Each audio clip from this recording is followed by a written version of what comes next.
Hola, ¿cómo están? Bienvenidos a Universidad Crítica, el programa del doctor Avelino Porto. En tan solo un año, como decía hace unos días Jorge Giacobbe, analista político, pasamos de sacarnos el sombrero a ponernos el casco. Y esto se debe a un rotundo cambio en el ánimo popular, malestar social, que le dicen y que se refleja no solo en las caras, sino también en las encuestas. Estamos en un año electoral, el año electoral influye, el año electoral lleva a polarizaciones, más allá de la polarización general, polarizaciones por determinados temas. El decreto de necesidad y de urgencia que emitió el gobierno de Alberto Fernández ha creado otra fisura dentro de la fisura en la que vivimos en Argentina, en este caso entre la ciudad de Buenos Aires y el gobierno nacional, sumado, por supuesto, a la provincia de Buenos Aires. Bueno, en el medio de todo esto, empantanadas, están las familias, que durante días y días no saben si mandar a los chicos al colegio, si no mandarlos, los docentes, el personal docente, que también se ve afectado. Así vivimos en esta Argentina, en la cual el presidente dice que no quiere planes, pero que tampoco se ve un plan, sobre todo un plan de salida y sobre todo un plan a mediano y largo plazo, más allá del cortoplacismo. ¿Por qué? Porque aplicamos lo que podemos llamar declaracionitis, que un día uno dice una cosa, que el otro día el otro dice otra cosa, y finalmente la política termina en donde no debería terminar, que son los estrados judiciales, los tribunales, Corte Suprema, sin ir más lejos, clases presenciales sí, clases presenciales no.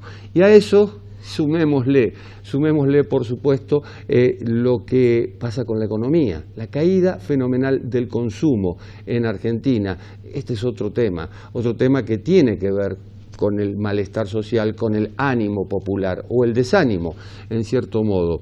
Los gobiernos deberían sembrar certidumbre y estos gobiernos siembran incertidumbre. Cuando me refiero a estos gobiernos no me refiero solo al argentino, me refiero a todos aquellos gobiernos que en cierto modo impulsan y digamos que favorecen esa polarización. ¿Cuál es el beneficio? ¿Cuál es el rédito?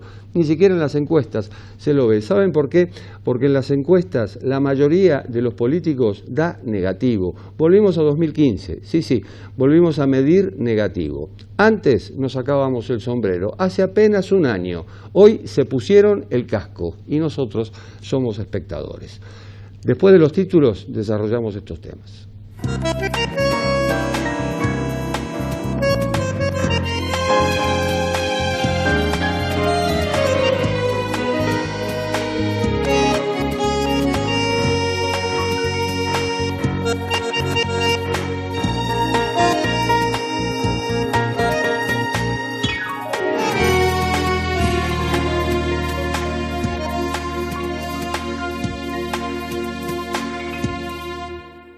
Y a veces el vértigo nos lleva a perdernos cosas, porque la realidad se mide día a día, la realidad se mide hora a hora en Argentina, cambios dramáticos de una hora a la otra, estas circunstancias que se han dado con la presencialidad en las clases en la ciudad de Buenos Aires, la provincia de Buenos Aires a favor del gobierno nacional, de evitar la presencialidad, pero a su vez otra realidad, los barrios vulnerables, es decir, los barrios pobres, son los que más padecen esta falta de presencialidad. ¿Y saben por qué?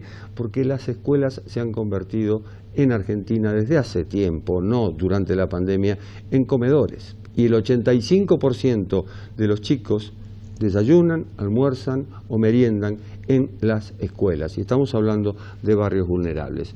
Al margen de todo eso, vamos a hablar de la realidad argentina. Esto está incluido, por supuesto, y estamos con Jesús Rodríguez, que es vicepresidente de la Fundación ALEM. Hola, Jesús. Un gusto saludarte, Jorge. Un gran abrazo. Igualmente. ¿Cómo ves este compendio que implica hoy la Argentina, en la cual las cosas son tan vertiginosas que a veces no da tiempo para analizarlas? Bueno, el presidente suele decir que este es el tiempo que nos ha tocado vivir. Y entonces tal vez la pregunta que podamos hacernos es, sabiendo que la pandemia es excepcional y es un episodio dramático que afecta al mundo y también a la región y también a nuestro país, Tenemos que saber que la pandemia alimenta y desarrolla miedos individuales y al mismo tiempo potencia incertidumbres sociales. Entonces, la primera responsabilidad de los gobernantes es proveer certidumbre, gestar condiciones de previsibilidad, minimizar los datos de incógnitas. Y en ese sentido creo que no estamos haciendo las cosas bien. Que cuando discutimos acerca de salud o economía es una falsa antinomia, que además perdimos en las dos, porque hay que decirlo, la caída de la actividad económica de la Argentina fue 3 veces la del promedio mundial y solamente es superada en nuestra región de América Latina por Perú. Y al mismo tiempo, los datos sobre muertos por millón de habitantes no son alentadores para la Argentina. Entonces, la primera responsabilidad es la de los gobernantes, si son magistrados, quiere decir maestros, tienen que dar ejemplos, y el principal ejemplo es el de la moderación y de la convocatoria al esfuerzo común. Hablabas de un tema clave, que es sembrar certidumbre, y yo lo único que veo es que se siembra miedo. Efectivamente, y eso creo que es un problema principalísimo, nodal de la región y de la Argentina también. Y en ese sentido, digo, hay que ser capaces de mostrar que hay un camino a recorrer, una hoja de ruta que tiene que ver con indicadores claros. Por ejemplo, la pandemia es un problema y desde el principio, desde la Fundación ALEM, del mes de abril del año pasado, señalamos que había que salir de la cuarentena, del aislamiento de una manera ordenada, programada. Y llamamos la atención sobre la necesidad de tener un mecanismo valvular intermitente que si fuera necesario en algún momento, en alguna situación, en alguna región, había que tomar decisiones, pero que no podía ser únicas y uniformes para todo el país y para todas las circunstancias. Y había que tener indicadores, el indicador de las camas afectadas, de las UTI, el indicador de la letalidad, el indicador del testeo. Bueno, eso no fue tomado en cuenta, entonces nosotros no podemos estar sujetos a la arbitrariedad o la discrecionalidad de un momento de un funcionario. En Alemania, la presidenta de la canciller Merkel lo ha dicho con mucha claridad, ha establecido indicadores y ha dicho que cuando pasa tal cosa en tal región, en tal ciudad, en tal estado, en tal lander, se toma tal decisión. Y eso es lo que corresponde hacer, porque si no hay normas, si no hay reglas, hay discrecionalidad. Y cuando hay discrecionalidad, se abre el camino a la arbitrariedad. La falta de diálogo no solo con la oposición, sino dentro del mismo gobierno, con ministros que dicen una cosa y el presidente que decreta otra. ¿A quién le conviene? Bueno, creo que le hace muy mal a todos, a los argentinos primero, a la sociedad en su sentido más amplio, por supuesto, pero también incluido el propio gobierno, porque uno de los rasgos que este proceso decisorio tan caótico, donde el mismo día la ministra de Salud invita a que la única más razón para salir de la casa es para ir a trabajar o para llevar a los chicos a la escuela, o el ministro de Educación coincide con el Consejo Federal de Salud, con todos los ministros del país, del ramo, a que había que avanzar en la presencialidad. Ese mismo día, el presidente de la Nación desmiente y desautoriza a sus funcionarios. Entonces ese proceso decisorio caótico es muy malo porque alimenta esa incertidumbre de la cual hablábamos. Sos político, has ocupado varios cargos y como político te pregunto, ¿la judicialización de la política ya es una regla impuesta? Es muy mala, Jorge, muy malo. Hay una frase muy repetida, pero que no por repetida deja de ser válida. No es buena la judicialización de la política y tiene una hermana que es la politización de la justicia.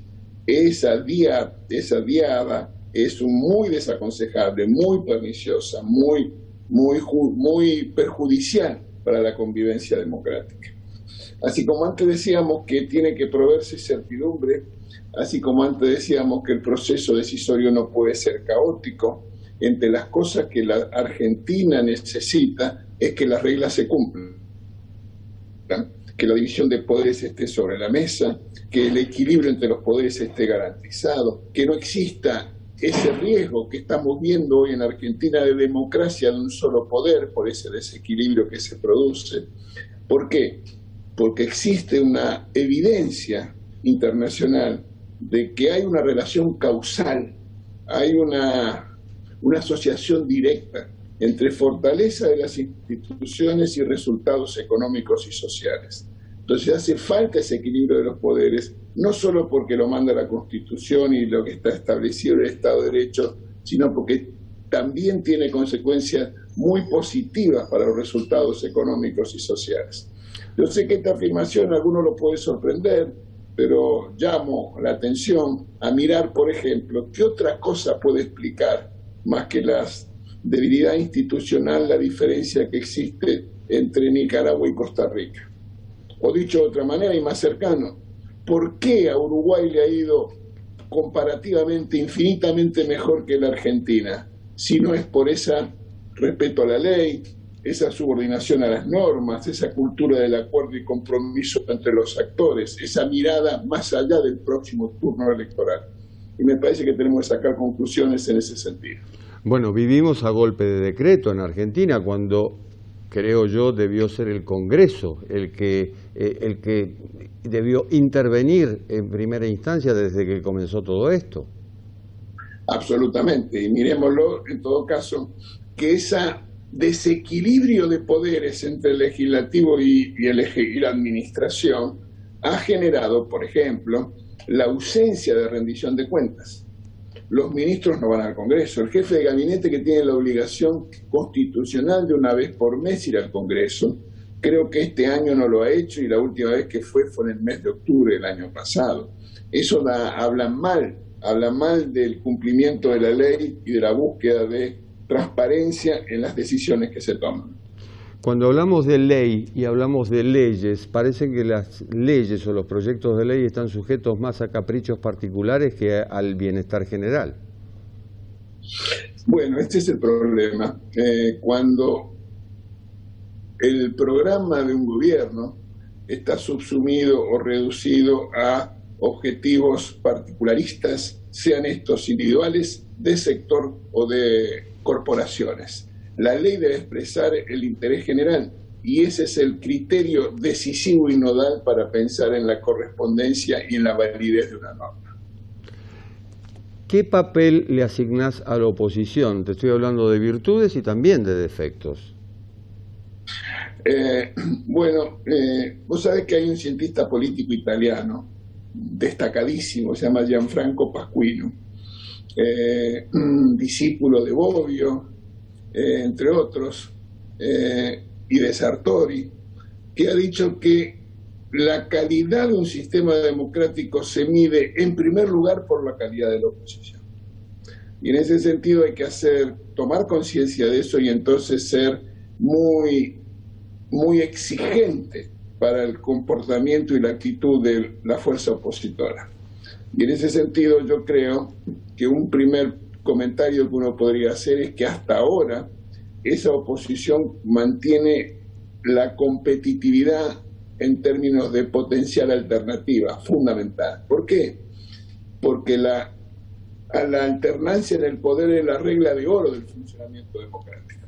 Si no, lo que se produce es esa continuidad absurda y antidemocrática que desgraciadamente vemos en algunas provincias argentinas. Y entonces esa potencialidad competitiva es el primer paso.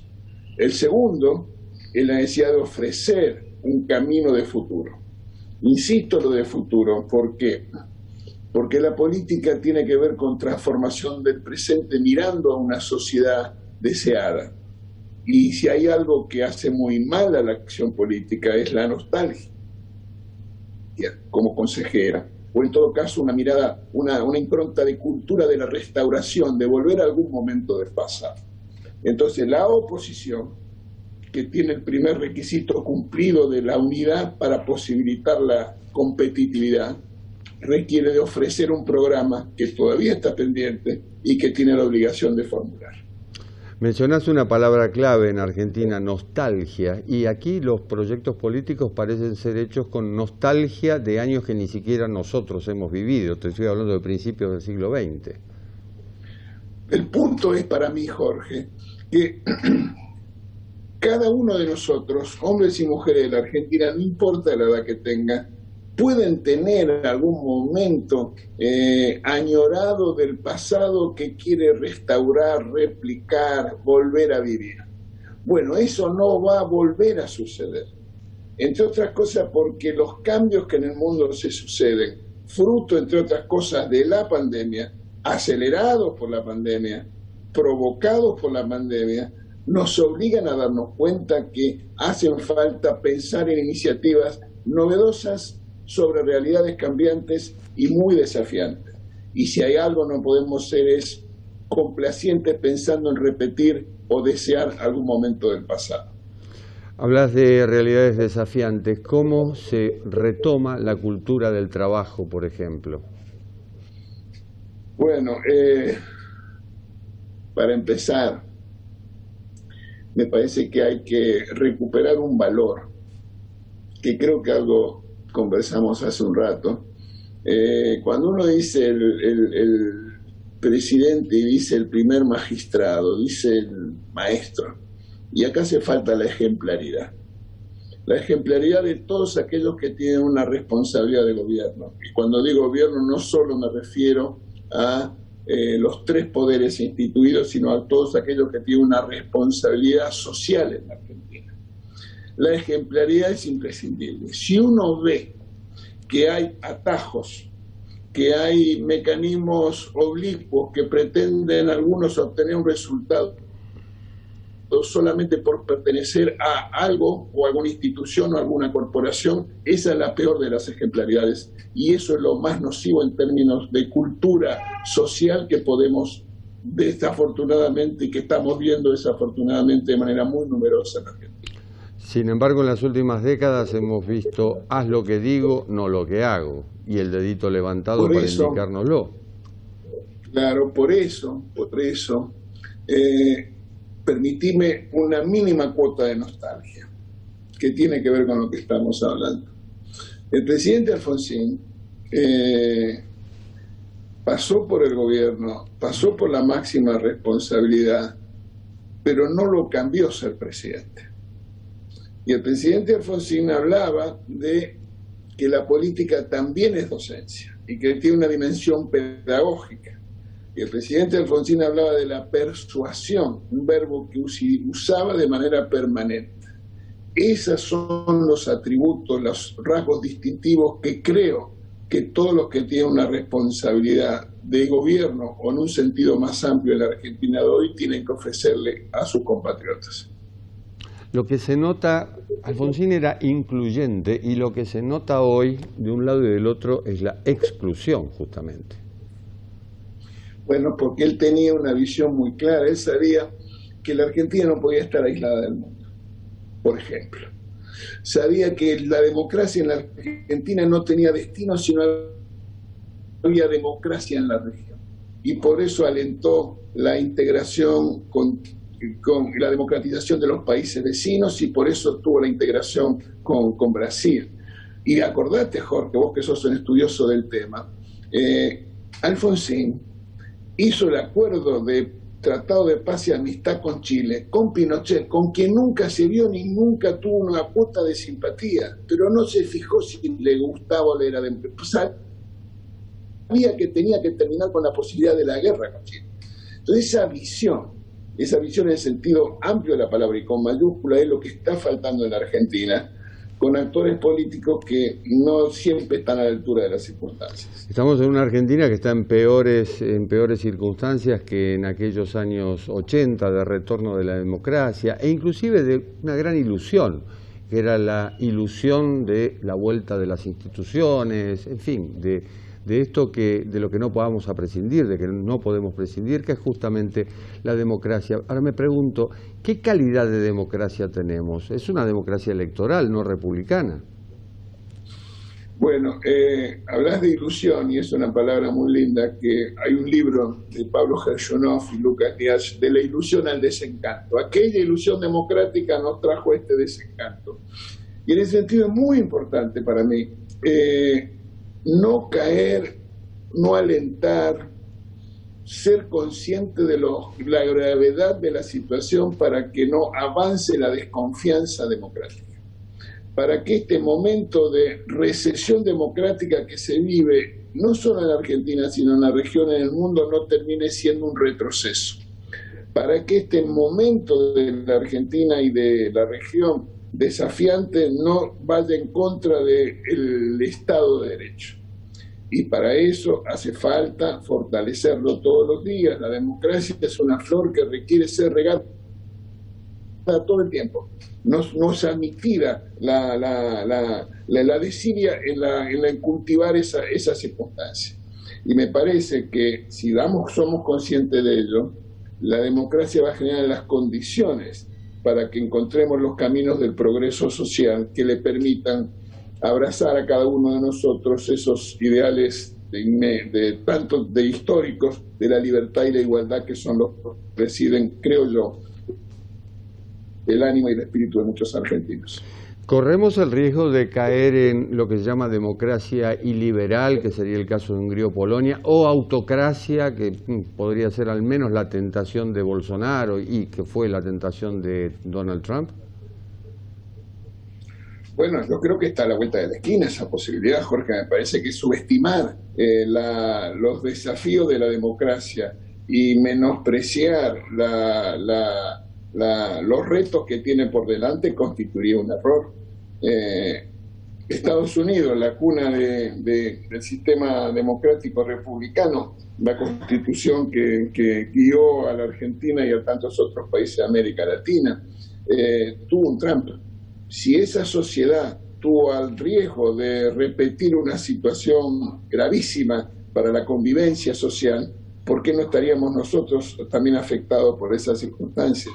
Por eso es imprescindible saber todo el tiempo, tener claro todos los días que la democracia es el bien preciado que debe ser preservado de manera fundamental, que requiere de vigencia plena del Estado de Derecho, respeto a las opiniones y a la libertad de cada uno, objetivos necesarios de formar parte de una comunidad que debe realizarse de manera compartida. Casi el preámbulo de la Constitución. Gracias, Jesús. Al contrario, Jorge, un gran gusto y espero que podamos superar este momento difícil, no solo en lo sanitario, lo más rápido posible. Ojalá. Muchísimas gracias. Vamos a una pausa y volvemos.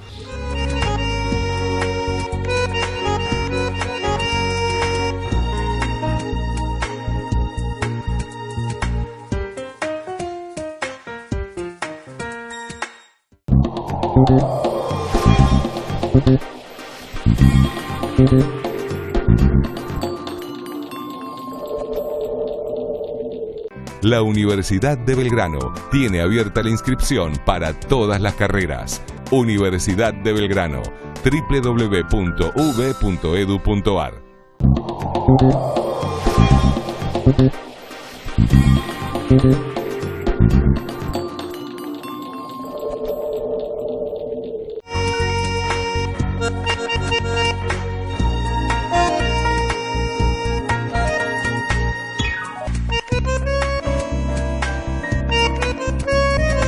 Hay quien dice que este es el peor momento de la pandemia y hay quien dice que aún puede empeorar, valga la redundancia.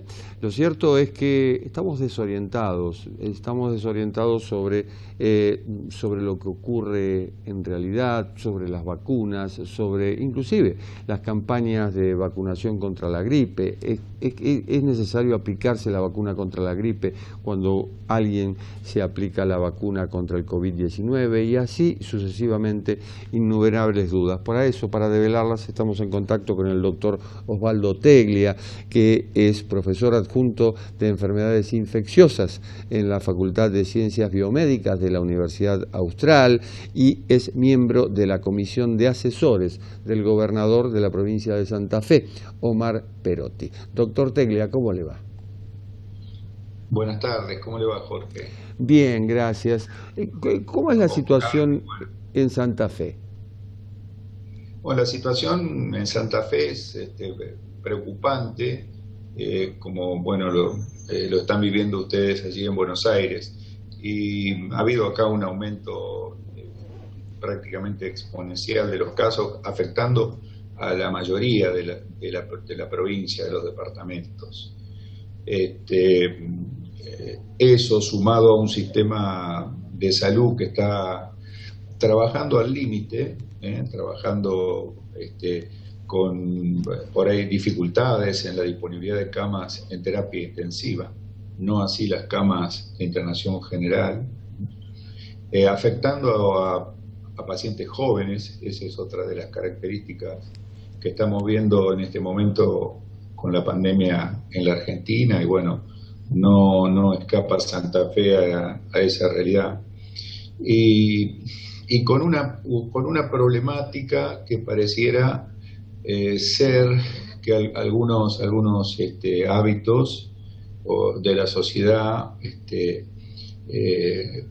no son, digamos, efectivos en alejarnos del virus. Concretamente, hay una parte de la población que no está cumpliendo con el uso de barbijo, con el distanciamiento social.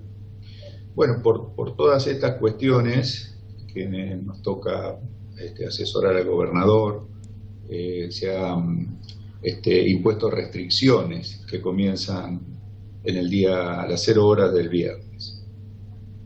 ¿Cuáles son esas restricciones, doctor? Son la solución, son una medida antipática, pero de alguna manera es una obligación de preservar la salud pública a través de estas medidas, ¿no? Le preguntaba cuáles son esas restricciones. Básicamente la restricción de circulación nocturna va a ser a partir de las 21 horas, cierres adelantados de todo lo que sean comercios así gastronómicos, bares, el trabajo con aforo, o sea, con una determinada cantidad. Sí se han cerrado espectáculos y cines, y bueno, hay un llamado también a que se intensifique al máximo la posibilidad de teletrabajo para tratar de descomprimir el transporte público, ya que serían los ejes más importantes. ¿Sigue habiendo clases presenciales en las escuelas de Santa Fe? Sí, las clases se ha decidido no modificarlas, no cambiar la presencialidad. ¿El hecho de que el coronavirus afecte a gente más joven tiene relación con las nuevas variantes? Bueno, hay varias hipótesis al respecto. Sabemos que estas nuevas variantes son más contagiosas. Es la forma que ha decidido tomar el SARS-CoV-2 para seguir instalado entre nosotros, ¿sí? Entonces, claro, como hay una mayor cantidad de gente de la tercera edad o con factores de riesgo que están vacunados, una de las posibilidades es que este villano haya ido a decidir afectar o tomar aquellas casas o aquellas viviendas con las cerraduras más flojas, ¿no?, donde puede entrar. Y esos son, bueno, las personas jóvenes que todavía no han accedido a la vacunación. Hoy en día podemos decir que a los únicos que está respetando el coronavirus son a las personas vacunadas, y me parece que es un mensaje importante para que la gente no rechace la vacunación, porque creo que indudablemente es la gran herramienta, la gran arma, siendo especialmente susceptibles las personas no vacunadas y quienes transitaron por la enfermedad hace un tiempo. Estos últimos, o sea, los que tuvieron la enfermedad, son más susceptibles a estas nuevas variantes. Es decir, pueden volver a enfermarse. Sí, de hecho es así, podemos volver a enfermarnos y particularmente con las nuevas variantes. Usted sabe que una de las características de estos nuevos linajes es que pueden afectar a personas que hayan tenido la enfermedad previamente con lo que sería la cepa tradicional o la cepa original. Una de las variantes que ya está instalada en la Argentina, que es la cepa de Manaos o P1. En Brasil realmente la situación está muy complicada y ellos han podido determinar que, por ejemplo, en una ciudad como Manaos, en donde hicieron estudios de testeo, los famosos testeos muy grandes en la ciudad, poblacionales muy grandes, el año pasado tuvieron un 75% de infecciones, ¿sí? Con lo que sería la cepa original. Bueno, este año, en lo que es su segunda ola, se afectó más o menos la misma cantidad de gente, un 75%. Todo lo que nosotros, creo, transmitimos o traducimos, tienen que ser mensajes claros a la población para de alguna manera afianzar lo que serían los mecanismos preventivos. Entonces, aquello de que no uso el barbijo, yo ya tuve la enfermedad, entonces ahora me estoy cuidando, pero no, sin el barbijo, por favor no, porque este año está especialmente siendo susceptible de estas nuevas variantes las personas no vacunadas y aquellos que tuvieron la enfermedad, o sea, con una supuesta inmunidad natural. Doctor Teglia, se están lanzando campañas de vacunación contra la gripe, cosa que el año pasado no había vacuna contra la gripe en las farmacias y hoy hay casi campañas promocionales. ¿Es bueno vacunarse contra la gripe? Sí, es muy bueno vacunarse contra la gripe, particularmente este año. Algunos pacientes nos preguntan, ¿nos vacunamos contra COVID o contra la gripe? Y yo les digo, ¿por qué o? Es y. Debemos vacunarnos contra las dos enfermedades. En este año en particular debemos dar prioridad a COVID, ¿sí? Debemos dar prioridad a COVID. Pero también tienen que vacunarse contra la gripe. La única salvedad es que las vacunas contra COVID no están autorizadas para una administración concurrente con otras vacunas, o sea que tiene que haber una separación de por lo menos 14 días. Esto tiene que ser especialmente así este año, porque está previsto de que va a haber gripe y de que va a haber otras enfermedades virales respiratorias como es la infección por sincitial respiratorio. No las hubo el año pasado.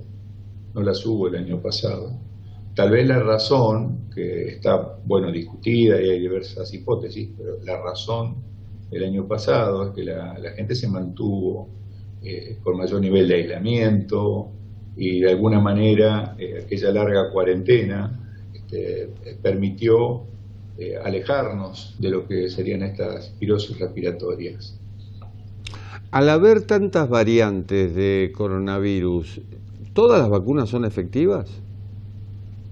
Bueno, ahí sí es como que hay muchos estudios y la biblioteca está dividida, como nos gusta decir a los médicos. Pero un mensaje claro para la población debería ser que es uno de los, en principio, grandes beneficios que tienen todas las vacunas. Que si bien pueden tener una menor efectividad general frente a estas nuevas variantes, sí está demostrado que previenen los casos graves y las hospitalizaciones, ¿sí? O sea que cualquiera de las vacunas nos van a proteger de formas severas por los nuevos linajes de coronavirus. Sí, sí. Usted hablaba de testeos en Brasil, de varias variantes, porque hablábamos de Manaus, pero creo que hay otra de Río de Janeiro, otra de Belo Horizonte. En fin, ¿en Argentina está haciendo falta que se hagan más testeos? Bueno, siempre es bueno aumentar en la cantidad de vacunas y aumentar en la cantidad de testeos, pero también tenemos que decir que se ha ido avanzando en ese terreno, ¿sí? Y que se ha ido testeando más y que también se conoce de la circulación no solo de la cepa de Manaus, sino también de la variante denominada británica o inglesa o de qué. Hace poco leía que, por ejemplo, en la ciudad de La Plata, en un muestreo, habían encontrado que el 75% de las muestras correspondían a la variante P1. Entonces eso solamente es posible con buenos testeos, hay que reconocerlo. También estas nuevas variantes se han distribuido por todo el mundo y lo que se ha visto que con el correr de los meses también fueron en los lugares en donde se instalaron, fueron prevaleciendo. O sea que es probable que en el transcurso de esta segunda ola en la Argentina así pueda ocurrir. Cuando apareció la variante de Sudáfrica en octubre del año pasado, hacían testeos poblacionales importantes en ese país. Encontraban que la nueva variante era el 10% de todas las muestras en octubre cuando la identificaron, ¿sí? En el mes de noviembre los testeos les dio que eran el 60%. Y casi a fin de año llegó al 87%, o sea que la mayoría de las infecciones pasaron a ser, a final del año pasado, por estas variantes que se denominan también de preocupación, y podríamos a lo mejor explicar por qué. ¿Cuál es el mensaje? Es que debemos seguir cuidándonos, que a la vacunación, a los planes de vacunación y a los testeos masivos, la sociedad tiene que ayudar y tiene que apuntalar esas medidas con otro pilar que debe tener todo esto, que son las conductas preventivas por parte de la sociedad. No hay otra alternativa, efectivamente. Doctor Teglia, ha sido muy amable. Muchísimas gracias. No, al contrario. Gracias a ustedes. Saludos. Saludos. Última pausa, volvemos.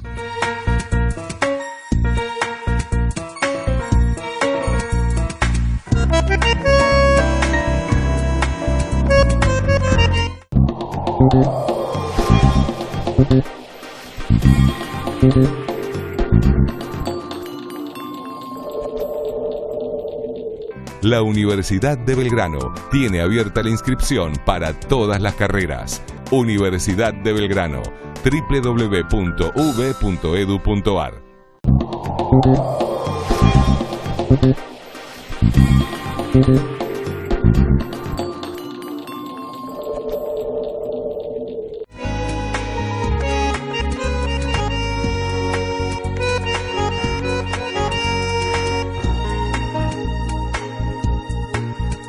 Hablamos de política, hablamos de salud y ahora toca economía. Y resulta que el consumo se derrumbó un 25% en marzo y registró la mayor caída en 15 meses. Esto es lo que arroja un estudio de la consultora Focus Market. Y para hablar de este tema y otros tantos está Damián Di Pace, que es analista económico. Hola, Damián.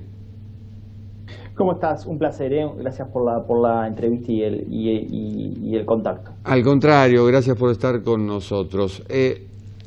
Derrumbe del consumo, ¿cómo se calcula, cómo se mide, sobre todo teniendo en cuenta un año tan particular en el cual a esta altura, el año pasado estábamos en confinamiento? Bueno, en principio nosotros medimos consumo masivo, que es alimentos, bebidas, artículos de limpieza y cuidado personal, y lo medimos mediante Scantech, que es escáner, lector de escáner de código de punto de venta en 670 puntos de venta de todo el país. Esta caída que vos mencionás de 25 puntos, claro, se da frente a un marzo del año del 2020, donde estábamos en el medio del confinamiento, de la cuarentena estricta, cuando arrancó el 20 de marzo. Pero ¿qué pasó en la previa? Y recordarán seguramente vos y los televidentes que en definitiva tuvimos un sobreestoqueo fenomenal las familias argentinas. Recordarán las imágenes con las góndolas vacías con papel higiénico, aceite, yerba mate, pañales. Bueno, parecía que en definitiva se venía al fin del mundo, por lo cual hubo un sobreestoqueo fenomenal. Entonces cuando ves ese 24, 25% de caída, lo comparamos, claro, contra un marzo de 2020 donde el consumo masivo crecía 16,6%. Ahora, si lo comparamos esta caída o en el acumulado frente a marzo de 2019, juntando toda la serie y sobre base 100, vemos que la caída real en marzo del 2021 es del 7,5%. Es decir, en definitiva, en volumen los argentinos estamos consumiendo 7,5% menos que en marzo de 2019, que había sido un año muy malo para los argentinos. Esto te está mostrando, Jorge, que el ingreso de los argentinos está muy pero muy deteriorado, muy debilitado, y las familias argentinas no les está alcanzando para lograr lo mínimo, ¿no? Alimentarse o tener lo básico para la administración suya del hogar, ¿no? De hecho, estamos hablando de una canasta básica de 60.000 pesos. Exactamente, el INDEC dio a conocer esta semana la canasta básica total.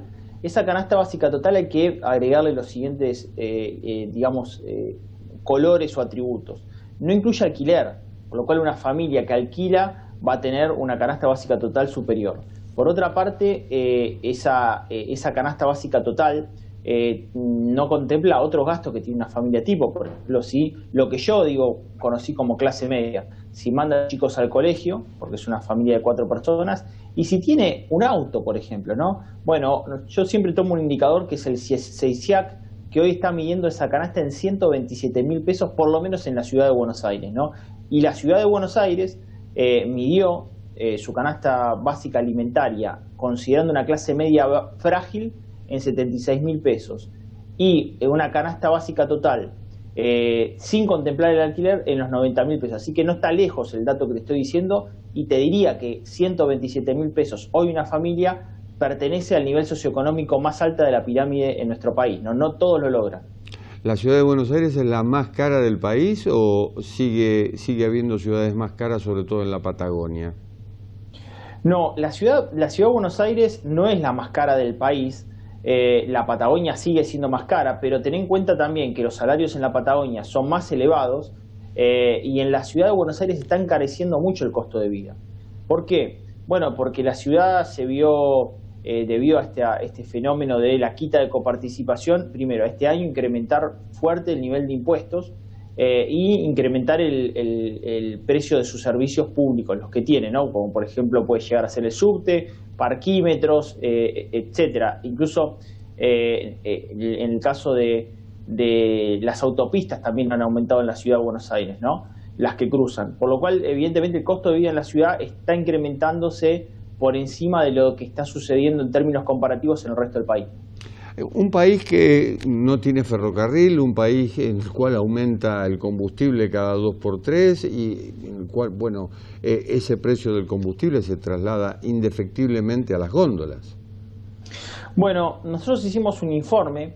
Interanualmente, llenar un tanque de nafta para una familia, para una persona que tiene un auto de 55 litros, un tanque de nafta de 55 litros, un auto de gama media, el año pasado le costaba 2.900 pesos, este año le cuesta 4.600 pesos y tuvo un aumento interanual del 60%.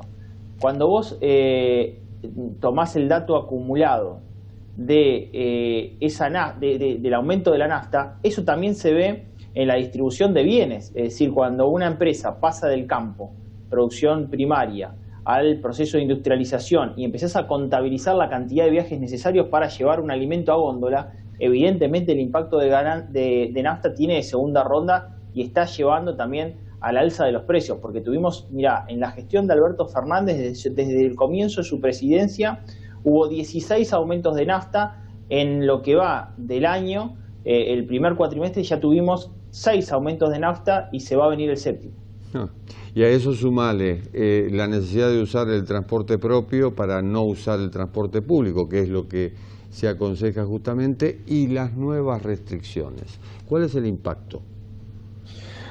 Bueno, el impacto de las nuevas restricciones tenemos que tomar del punto de partida. Mira, la Federación de Comercio de la Ciudad de Buenos Aires el año pasado había medido 24.000 locales cerrados en la Ciudad de Buenos Aires en total. Si tomamos los datos de la CAME, fueron 90.000 en todo el país. Si tomamos el sector más damnificado, que es el sector de servicios gastronómicos, porque la restricción social afecta fuertemente a ese sector, entre otros, ¿no? Porque también tenés gimnasios, actividades culturales, recreativas, entretenimiento, pero para tomar solamente ese caso, en enero de 2021 el INDEC, el estimador de actividad económica mensual, muestra que hoteles y restaurantes cayeron su actividad económica 39,1% respecto de enero 2020, donde no estábamos en pandemia. Es decir, que ya en una situación de distanciamiento social la situación no fue buena para el gastronómico en términos interanuales, pero sí venía creciendo. Nosotros hicimos un estudio de caso en la provincia de Buenos Aires con la primera etapa de la nueva etapa de restricción social hasta las 23 horas y ahora la segunda etapa hasta las 19 horas. Bueno, las ventas en el sector gastronómico, lo medimos en la Lanusita, que es en la provincia de Buenos Aires, en Lanús, cayeron en ese polo gastronómico un 70% en el sector gastronómico, por lo cual impacta fuerte, y la diferencia de la primera cuarentena estricta respecto de esta etapa de restricción social es que en aquel momento el gastronómico, el prestador de servicio, utilizó sus ahorros y contrajo deuda. Ahora no tiene más los ahorros y tiene que pagar las deudas, por lo cual FEGRA, que es la Federación Gastronómica, estima, el año pasado midió que cerraron 10.000 locales y podrían estar en riesgo otros 15.000 locales. Si vos tomás turismo, hoteles y gastronomía, otorgan fuentes de empleo por 300.000 empleos, por lo cual es un sector muy pero muy importante en nuestra economía, ¿no? Y multiplicado por 4 estás hablando de 1.200.000 personas afectadas, multiplicado por 4 porque es lo que compone una familia tipo. Ahora, el año pasado también hubo ayudas estatales. Este año hay algo que se llama Repro y te dicen en el sector gastronómico justamente que es muy difícil tramitarlo y que no es la solución. Bueno, cuento qué pasa. El ATP, la asistencia al trabajo de la producción, era directo. En el caso del Repro tenés que cumplir ciertas condiciones. Por ejemplo, un gastronómico tenga más de 5 empleados ya no lo puede sacar. Segundo, se toma la facturación. En términos reales, tiene que tener un 20% de facturación menos al año 2019.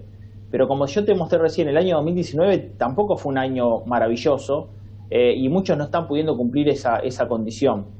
Y toman serie de requisitos, por ejemplo, si tenés nivel de deuda, si tomaste otros créditos, por lo cual se va acotando cada vez más el universo que pueda llegar a tomar el Repro.